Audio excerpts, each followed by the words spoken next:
ಏನಾದರೂ ಅದು ಗಿಡಕ್ಕೆ ಸರಿಯಾಗಿ ತಲುಪಬೇಕಂದ್ರೆ pH ರಸಸಾರ ಅಂತ ಏನು ಕರಿತೀವಿ ಅದು 6.5 6ರಿಂದ 6.5 ಒಳಗೆ ಇರಬೇಕು. ಹೌದ್ರಾ? ಅದು 6ರಿಂದ 6.5 ಇರಬೇಕಂದ್ರೆ ಏನು ಮಾಡಬೇಕು? ನಿಂಬೆಹಣ್ಣು. ನಮ್ದು ಬೇರೆ ಏನೂ ಅವಶ್ಯಕತೆ ಇಲ್ಲ. ನಮ್ಮ ಹತ್ರ ಸಿಗೋದನ್ನೇ ನಿಂಬೆಹಣ್ಣು. ಈ ಥರ ನಿಂಬೆಹಣ್ಣು ಒಂದು 2.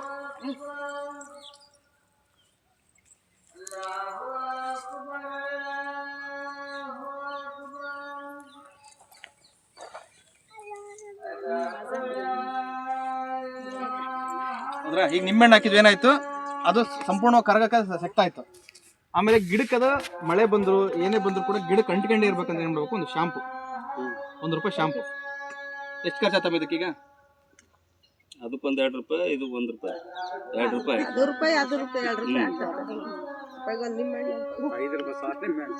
ಅಲ್ಲ ನಿಂಬೆಹಣ್ಣು ನೋಡಿ ಎಷ್ಟೈತೆ, ₹5 ಇದೆ.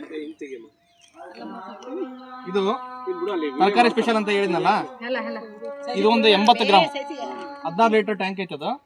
1 ಲೀಟ್ರಿಗೆ 5 ಗ್ರಾಮ್ ಹಾಕ್ಬೇಕು.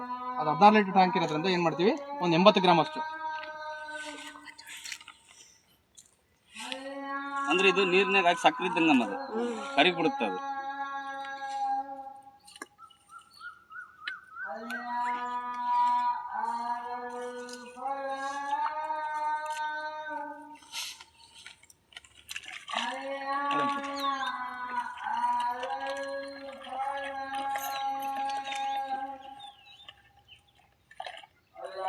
ಯಾವಾಗಲೂ ಪ್ಲಾಸ್ಟಿಕ್ ಇದರಲ್ಲಿ ಕಲಸ್ರಿ, ಅಂದ್ರೆ ಇವು ಕಬ್ಬಿಣದ ಇದರಲ್ಲಿ ಇದಾದ್ರೆ ಏನಾಗುತ್ತೆ, ಜಂಗ್ ಇದಾಗ್ಬಿಡುತ್ತೆ. ಇದು ಒಂದು 80 ml. ನಾನು ಹೇಳಿದ್ನಲ್ಲ, ಇದು ಯೂರಿಯಾ, DAP, ಪೊಟ್ಯಾಶ್ ಇದ್ರೊಳಗೆ ಎಲ್ಲ ಇರ್ತದೆ. ಅದರಾಗಿರ್ತಕ್ಕಂಥ ಸೂಕ್ಷ್ಮ ಜೀವಿಗಳನ್ನ ಅದು ಬೇರಿಗೆ ತಲುಪಂಗೆ ಮಾಡುತ್ತೆ. ಇದೊಂದು 80 ml ಅಷ್ಟು.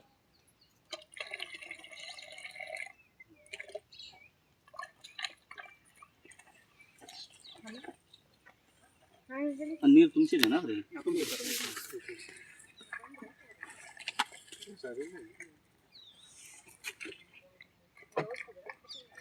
ನೀವು ಬೇಕಾದ್ರೆ ಒಂದ್ಸರಿ ಟ್ರಯಲ್ ನೋಡ್ರಿ, ಗೊತ್ತಾಗುತ್ತೆ ಇದು ಹೇಳಿದ್ದು ಉಪಯೋಗ ಆಗುತ್ತೆ ಇಲ್ಲ ಅಂತಂದೇಳಿ. ನಿಮ್ಮ ಹೊಲದಲ್ಲಿ ಒಂದು ಅರ್ಧ ಭಾಗದಷ್ಟು, ಕಾಲು ಭಾಗದಷ್ಟು ಇದನ್ನು ಬಳಸಿ ಆ ಸ್ಪ್ರೇ ಮಾಡಿರೋದು ಹೆಂಗೈತೆ, ಸ್ಪ್ರೇ ಮಾಡ್ಲಿದ್ದು ಹೆಂಗೈತೆ ಅಂತ ನಿಮಗೆ ಗೊತ್ತಾಗ್ಬಿಡುತ್ತೆ ವ್ಯತ್ಯಾಸ. ನೀವು ಟ್ರಯಲ್ ಮಾಡ್ಬೇಕು. ಯಾರು ಒಂದು ಹೇಳ್ತಾರೆ, ಒಂದು ಟೆಕ್ನಾಲಜಿ ಹೇಳ್ತಾರೆ ಅಂದರೆ ಸಂಪೂರ್ಣ ಒಂದೇ ಸರಿ ಎಲ್ಲ ಕರೆಕ್ಟ್ ಇರುತ್ತೆ ಅಂತ ಅಡಾಪ್ಟ್ ಮಾಡ್ಕೊಳ್ಳೋದಾರ. ನೀವು ಒಂದ್ಸರಿ ಪ್ರಯತ್ನ ಮಾಡಿದ್ರೆ ಗೊತ್ತಾಗುತ್ತೆ ಯಾವ್ದು ಸರಿ ಯಾವ್ದು ತಪ್ಪು ಅಂತಂದೇಳಿ.